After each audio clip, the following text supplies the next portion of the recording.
Anne-Isabelle pour les nouvelles. J'espère que vous allez bien, comme d'habitude. J'espère que vous avez passé un merveilleux, joyeux lunassade et que vous avez quand même essayé d'en profiter avec votre famille et vos amis malgré ce temps d'incertitude et de confinement. Et voilà, je m'installe ici, on verra ce que ça donne là. Il y a eu quelques petites gouttes ici et là. Voilà, j'espère que vous avez passé une super belle saison du Lion qui va se clore avec cette nouvelle lune qui s'en vient parce qu'elle arrive le 18 août et donc ça va être quelques journées après ça qu'on va entrer dans la saison de la Vierge. Donc c'est un petit peu le sprint avant la fin de l'été.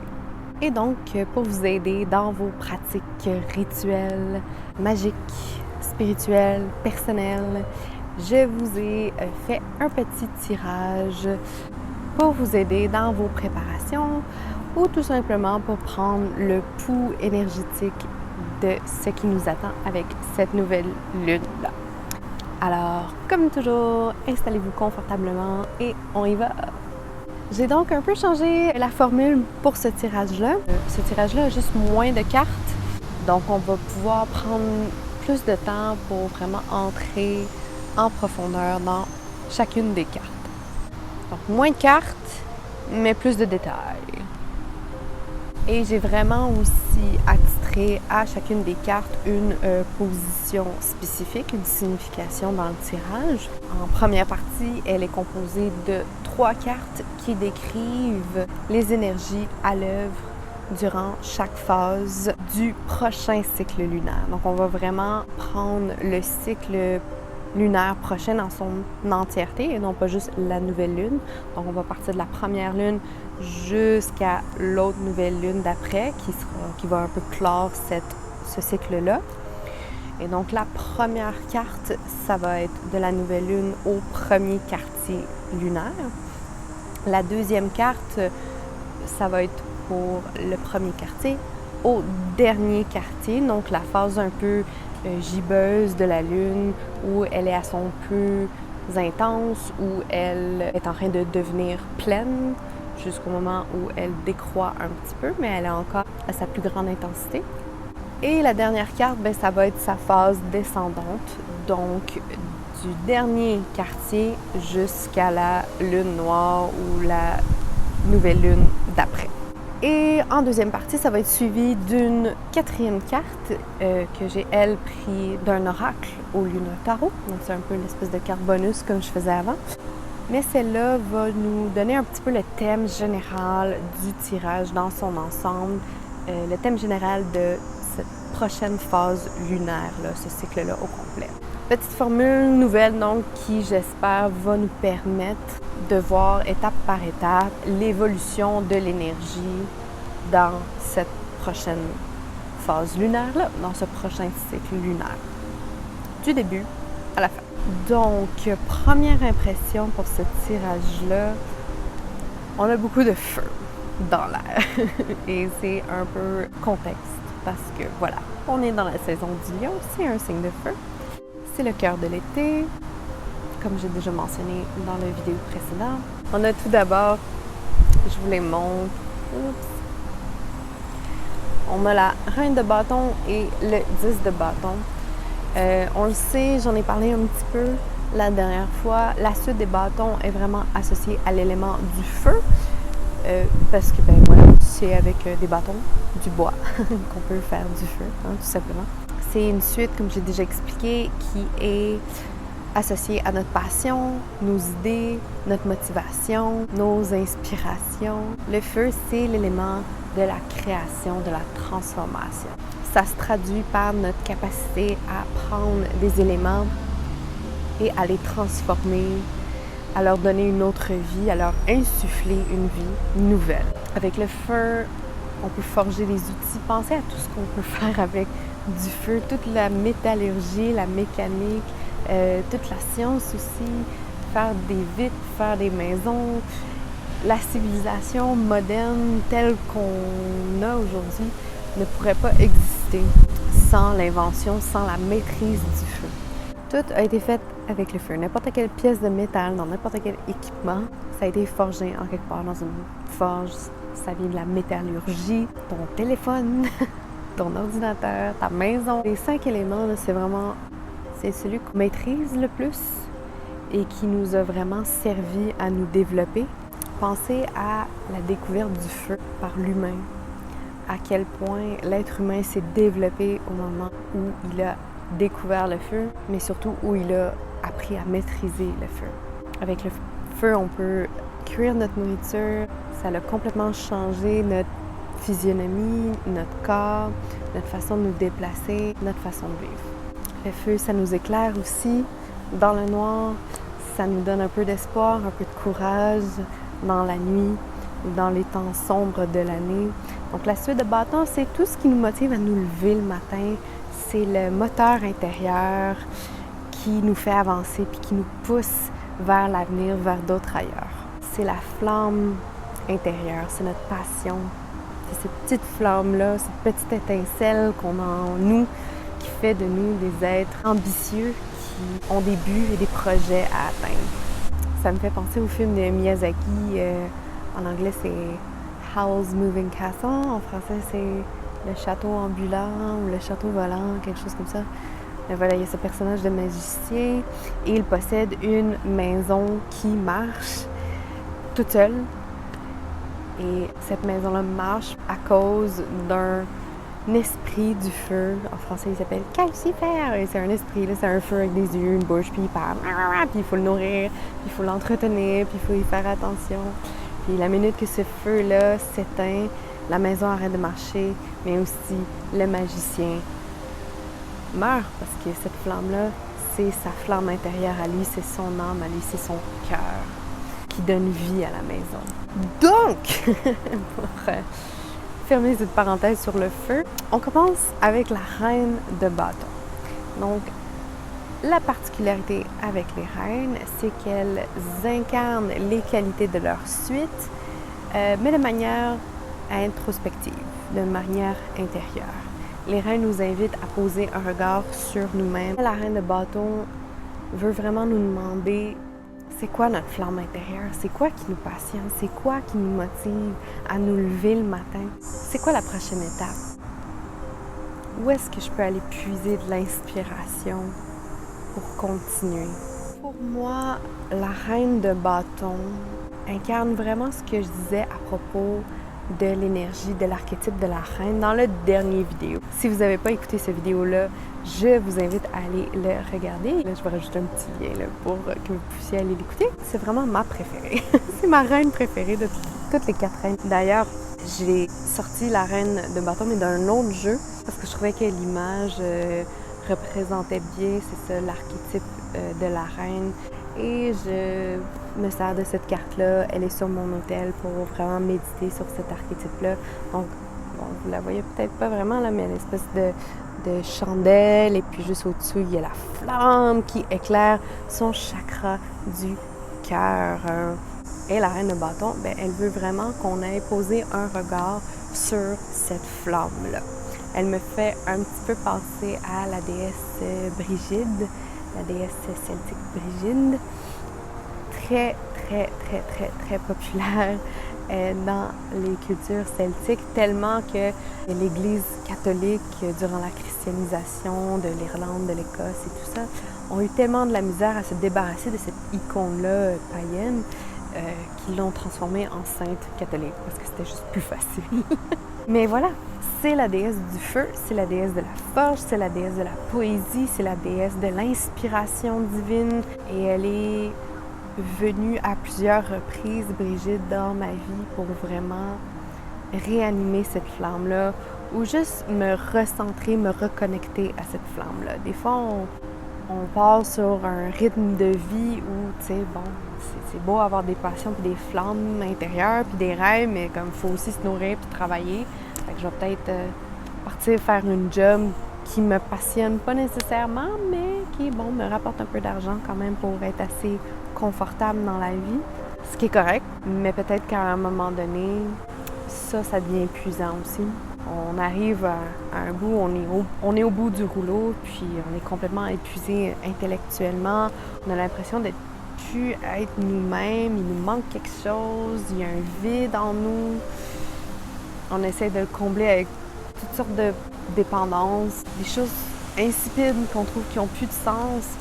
Ben voilà, l'énergie de la reine de bâton nous demande vraiment de venir se recentrer sur cette partie-là nous-mêmes, qui est vraiment le noyau. Il faut penser aussi, le feu, c'est pas juste le soleil, la lumière, mais c'est aussi le noyau de la Terre. Le noyau de la Terre est un noyau de roches, de minéraux en fusion, qui fait bouger les plaques tectoniques, qui transforme le paysage et qui crée les montagnes et qui donne de la vie à la Terre. Elle réchauffe les océans, lui procure des minéraux et des nutriments sur lesquels les micro-organismes se nourrissent, qui, eux, nourrissent les poissons, qui, eux, nous nourrissent nous. Donc voilà, sans le noyau chaud de la Terre, il n'y aurait pas de vie sur Terre. Ce serait une grosse roche, sans vie, inerte, déserte. Et il n'y aurait plus rien. La reine de bâton nous demande aussi qu'est-ce que je peux faire pour la réanimer, cette flamme-là, si vous sentez qu'elle est peut-être éteinte dans votre vie à ce moment-là. Elle nous demande de, peut-être juste dans nos temps libres, dans nos passe-temps, de revenir à des choses qui nous procurent beaucoup plus de satisfaction, qui nous donnent plus de sentiments d'accomplissement. Donc, une fois que vous aurez répondu à ces questions-là, ben voilà, elle nous demande de nourrir et d'entretenir cette flamme-là intérieure. Et c'est de le faire pour vous, par respect pour vous, par respect pour la personne extraordinaire et unique que vous êtes. Quel carburant, quel combustible je peux lui donner pour faire repartir la machine. Ce qui nous amène à la deuxième carte de tarot que j'ai pigée, qui représente donc la phase pleine de la lune, donc du premier quartier au dernier quartier en passant par la pleine lune. Nous avons pigé le chariot qui revient. Il était là dans le dernier tirage sur la deuxième nouvelle lune en Cancer. Donc elle revient se pointer le bout du nez. Voilà, dans le tirage précédent, c'était un autre jeu de tarot. Donc c'était cette espèce de figure sur un chariot qui tenait les rênes de sa monture. Dans le tarot de Wild Unknown, c'est une magnifique carte. J'ai l'impression de l'entendre galoper à chaque fois que je la vois, cette carte-là. Il y a beaucoup de mouvements. On voit cette espèce de cheval qui fonce vers nous. Voilà, c'est le succès qui fonce vers nous à grand galop. C'est l'accomplissement qui se trouve à notre porte. Ça illustre un petit peu le temps des récoltes. Avec Lughnasadh qui vient de passer, c'est la première fête des récoltes. On se dirige maintenant vers Mabon, ou l'équinoxe de l'automne. C'est la deuxième fête des récoltes. Il y en a 3 en tout.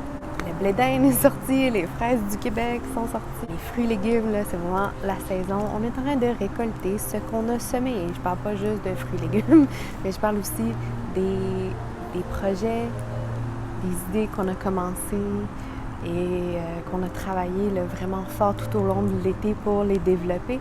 On est en train de récolter le fruit de nos labeurs, de tous ces efforts qu'on a mis. Pour moi, ce cheval-là qui vient vers nous représente un petit peu les énergies à l'œuvre dans l'univers qui nous a écoutés, qui nous voit faire des efforts et qui vient nous rencontrer à mi-chemin. On voit, il y a une espèce de soleil au-dessus de lui, la lune, le pentacle, c'est vraiment 3 symboles qui représentent vraiment les énergies qui sont à l'œuvre dans l'univers. Donc, on a fait une partie du chemin durant le printemps, durant l'été. Et là, à l'autre bout, on a l'univers qui vient nous rencontrer, qui vient nous rejoindre avec des promesses d'abondance et de succès et d'accomplissement. Yay! C'est une bonne nouvelle pour ceux et celles qui ont travaillé très, très, très, très fort. C'est un peu le moment aussi, de profiter de ces succès-là et de célébrer vos accomplissements. De récolter un petit peu les louanges et les honneurs. Toutefois, quand on parle de succès, et je l'ai mentionné dans l'ancien tirage aussi, je ne parle pas nécessairement de succès financier, matériel ou de gloire et de célébrité. Cette carte nous parle de petits accomplissements au quotidien, des petites victoires personnelles. Je trouve que dans notre société, c'est peut-être juste moi là, qui pense ça, mais on a beaucoup de misère avec le principe de succès parce que on l'a associé à une idée de renommée, de gloire, où tout le monde doit nous applaudir, où il faut montrer ça dans les réseaux sociaux. Regarde, je me suis acheté une maison, j'ai un chalet, je viens d'être nommé l'employé du mois, j'ai gagné un prix, c'est un peu show-off. On a besoin d'être vu et applaudi. Et pour ça, donc, il faut que ce qu'on a à célébrer comme succès, il faut que ce soit big, il faut que ce soit gros. Alors qu'il n'y a aucun mal, et c'est même très sain, de célébrer nos petites victoires personnelles sans ressentir le besoin de le montrer à la face du monde. Le succès peut prendre un aspect plus subtil et plus personnel, privé, intime. Si pour vous, là, votre petite victoire de la journée, ça a été d'être capable de vous lever avant votre réveil matin, là, bien, vous avez le droit de célébrer ça comme une victoire. Puis vous avez le droit d'accorder de l'importance et de la valeur à ça, comme une petite victoire. Puis vous avez le droit de garder ça pour vous. Vous n'avez pas besoin d'en faire tout un étalage, là. Parce que si on ne le fait pas, ça, ce processus-là, ben, on n'aura jamais l'impression d'accomplir quoi que ce soit. Puis on va se comparer aux autres, qui, eux, vont juste montrer les grands accomplissements, hein, ce qu'on voit sur les réseaux sociaux, ce que les gens partagent sur les réseaux sociaux. Ben, c'est le beau, c'est le grand, c'est pas tout le temps les petites luttes du quotidien. Donc, ça va souvent nous donner un sentiment d'infériorité ou d'insatisfaction, ce qui peut être très décourageant et qui finit par éteindre notre flamme intérieure au lieu de l'entretenir. Pensez-y. Peut-être que, justement, célébrer vos petites victoires du quotidien, c'est une manière pour vous d'entretenir votre flamme intérieure. Je crois que c'est l'est. Sinon, rien ne sera jamais assez important. Ça nous étouffe un petit peu à l'intérieur, je pense. Ça nous tue un petit peu plus à chaque fois de penser que ben là, il n'y a rien là, je me suis juste levée, là, je vais juste faire ma job. Hey non, je me suis levée de bonne heure. J'ai pas fait exactement tout ce que je voulais faire, mais j'ai bien travaillé, j'ai été productive, j'ai pas été fatiguée, j'ai pas eu le goût de décrocher puis de rien faire. Ça s'est bien passé. Bravo à moi. Petite victoire. OK, je vais me récompenser, disons, avec, je sais pas, une petite sieste. Je sais pas. Un bon repas, santé, tiens, quelque chose comme ça. Juste vous féliciter, vous regarder dans le miroir puis vous dire « Hey, toi, là, je suis fière de toi aujourd'hui. T'as bien fait ça. » Voilà, c'est l'énergie de la reine de bâton qui veut qu'on soit un petit peu une mère pour soi, une reine pour soi. Donc voilà, vous allez peut-être ressentir cette énergie-là chez quelqu'un d'autre dans votre vie qui va vous arriver et qui va vous encourager comme ça. Mais le but, c'est vraiment d'essayer d'être capable d'incarner cette énergie-là soi-même et d'être une mère pour soi, de s'encourager soi-même. Donc, beaucoup de mouvements, beaucoup de stimulation, beaucoup de choses s'en viennent, on est actif, on en profite parce que c'est la fin de l'été déjà qui s'en vient. Et on va sentir vraiment une croissance, une montée dans l'énergie jusqu'au dernier croissant de lune. Mais on a la dernière carte qui signale la dernière phase du cycle lunaire, qui vient mettre un petit bémol là-dessus, qui vient mettre un petit avertissement. Le 10 de bâton, c'est la carte de la surcharge et de l'épuisement professionnel. Ça vient montrer un petit peu l'autre côté de la médaille, l'autre côté de ces deux cartes-là. C'est le fun. C'est le fun d'être productif. C'est le fun de travailler et de voir des résultats. Mais si on ne fait pas attention, on va frapper notre mur. C'est la carte qui représente un petit peu la situation de quand on veut tout faire. Quand on dit oui à plein de projets, quand on en commence 20, 30 en même temps, sans prendre le temps d'y penser, OK, est-ce que je vais vraiment être capable de faire tout ça? On se dit, je suis capable, je vais être capable de tout faire. Mais que finalement, on finit par frapper notre mur, on s'épuise, le corps s'épuise, le corps décide que non, moi, je sais pas où est-ce que tu t'en vas là. Je sais pas où est-ce que tu penses que tu t'en vas avec tout ça. Mais moi, j'en ai là. Bye! Combien vous en connaissez des workaholics? Des gens qui sont dépendants à leur travail, qui en font trop, qui en prennent trop de responsabilités sur leur dos.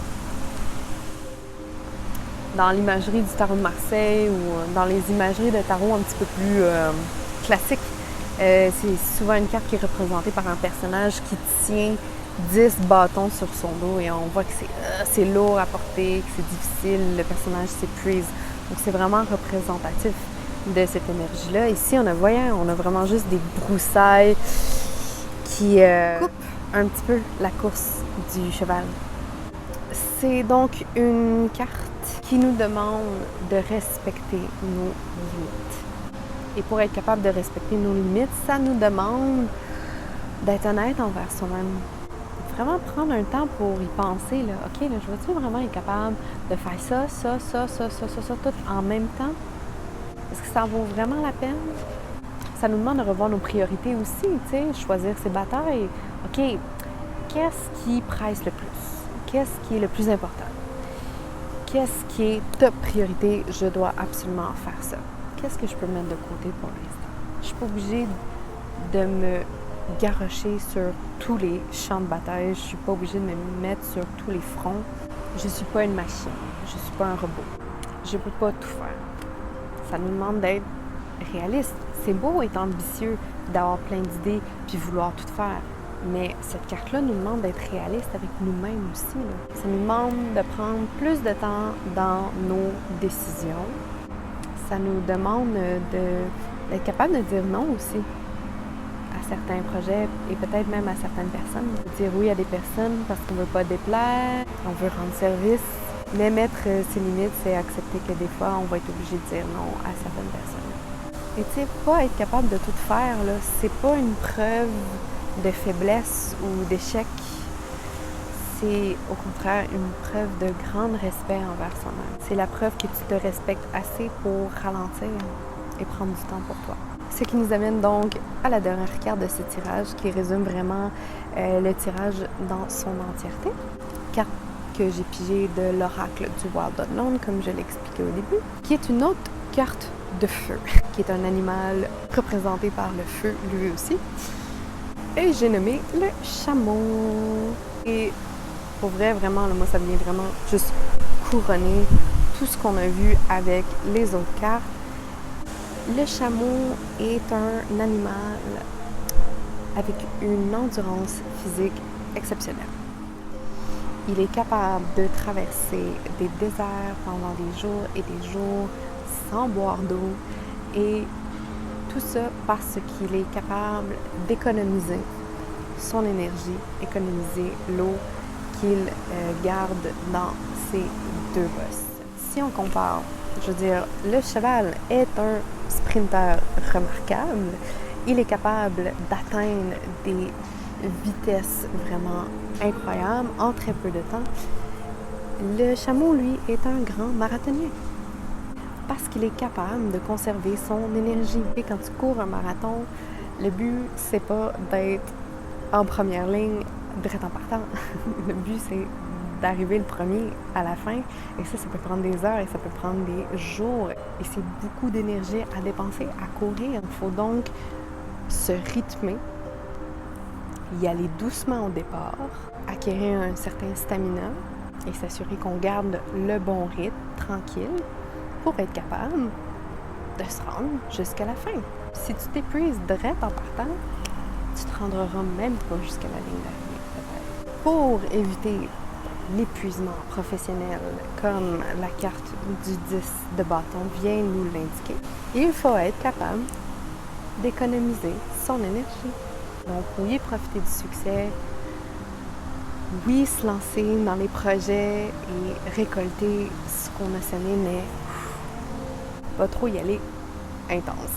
Surtout dans les moments où ça va bien, des fois, là, ça va tellement bien, tout cool, ça va vite. On a de la misère à ralentir dans ces moments-là parce qu'on a juste l'impression d'être sur un train qui va super vite puis qu'on n'est pas capable d'arrêter. Cette carte-là là, du chameau aussi, ça nous rappelle que on arrive un petit peu à la fin de l'été là, et que c'est normal qu'on n'ait plus autant d'énergie qu'on en avait au mois de juin. Sans s'en rendre compte, là, les journées commencent à rapetisser quand même.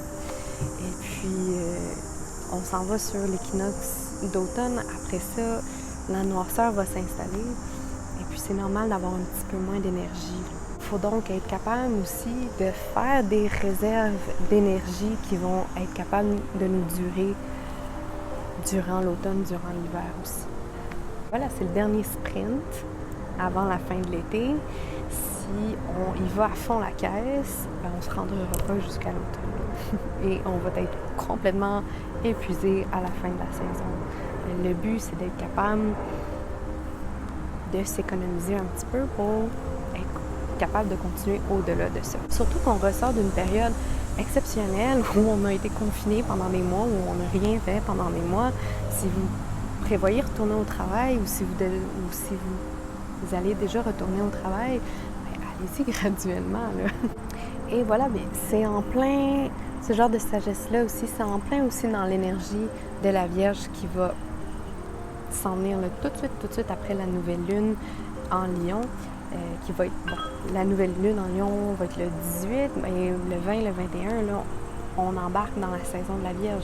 Et la Vierge, c'est une énergie qui est organisée, qui planifie les choses dans un but d'avoir assez de ressources, de provisions pour l'automne, pour durer l'hiver.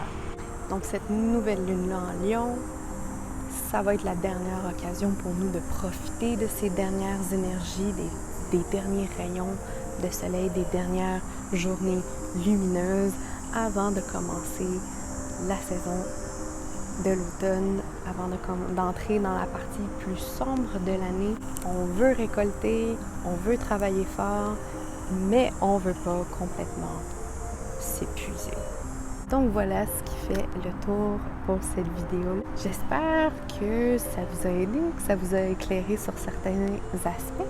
N'hésitez pas si vous avez des questions, des commentaires, des suggestions peut-être, à partager ça dans les commentaires de cette vidéo.